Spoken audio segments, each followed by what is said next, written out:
ఇది 3 బొమ్మల కథ అంటారు. రాజుగారి దగ్గరికి ఒక పరదేశి వస్తాడు. వచ్చి 3 బొమ్మల్ని రాజుగారి ముందు పెడతాడు. ఈ 3 బొమ్మలు కూడా ఒకేలా ఉంటాయి. ఒకే రకమైనటువంటి ఆకారాన్ని కలిగి ఉంటాయి. ఒకే ఎత్తు ఉంటాయి. ఒకే రకమైనటువంటి పదార్థంలో తయారయ్యేవారు. 3 కూడా ఒకేలా ఉంటాయి అన్నమాట. ఆ వ్యక్తి రాజుగారిని అడుగుతాడు, ఈ సభలో ఎవరైనా సరే ఈ 3 బొమ్మల్లోని తెలివైన బొమ్మ ఏదో చెప్పని అడుగుతారు. చెప్పలేకపోతే కనుక మీరు ఓటమిని అంగీకరించాలి, నాకు సన్మానం చేసి పంపించాలి అని చెప్తారు. అందరూ ఆశ్చర్యపోతారు. బొమ్మల్లో తెలివైంది ఏంటి? ఆకారం ఒకేలా ఉంది, పరిమాణం ఒకేలా ఉంది, బరువు ఒకేలా ఉంది. అన్నీ 3 బొమ్మల్లో ఏ విధమైనటువంటి భేదం కూడా కనబట్టలేదు. మరి దాంట్లో తెలివైన బొమ్మ, తెలివి తక్కువ బొమ్మ ఎలా గుర్తించగలం అని అందరూ కూడా ఆశ్చర్యపోతారు. మంత్రి గారు చూస్తారన్నమాట. మంత్రి గారు, నేను ఒకసారి ఆ బొమ్మలు నాకు చూపించమంటారు. ఆ బొమ్మల్ని జాగ్రత్తగా పరిశీలిస్తారు మంత్రి గారు. పరిశీలించిన తర్వాత ఒక సన్నని వైర్ లాంటిది తీసుకురమ్మని చెప్తారు. వెనుక పోస్తాడు సన్నది. వెంటనే తీసుకొస్తారు.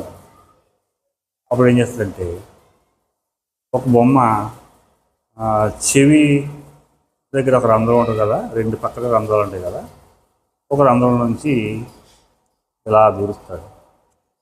దూరిస్తే ఆ ఓస అనేది ఈ పక్క నుంచి ఇలా వచ్చేస్తుంది. ఈ పక్క నుంచి వెళ్తే ఈ పక్క నుంచి వచ్చేస్తుంది.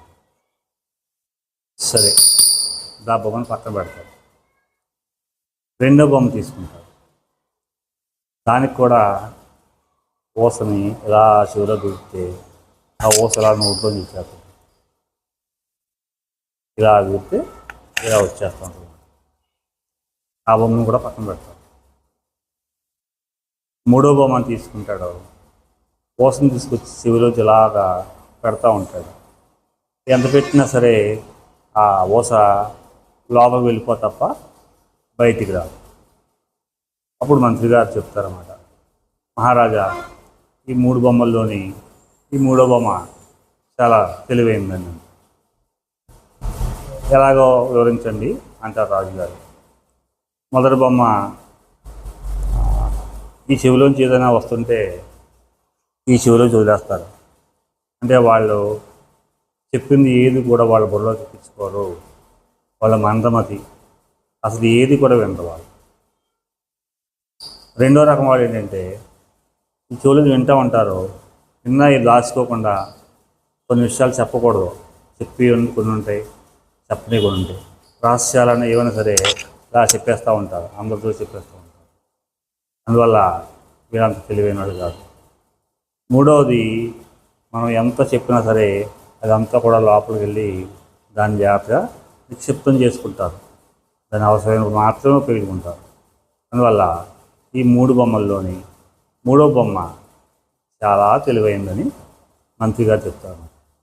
అప్పుడు ఆ పరదేశి అంగీకరించి, తన ఓటమిని అంగీకరించి ఆ రాజ్యాన్ని విడిచి వెళ్ళిపోతాడు. రాజుగారు మంత్రి గారిని ప్రశంసించి సన్మానం చేస్తారు.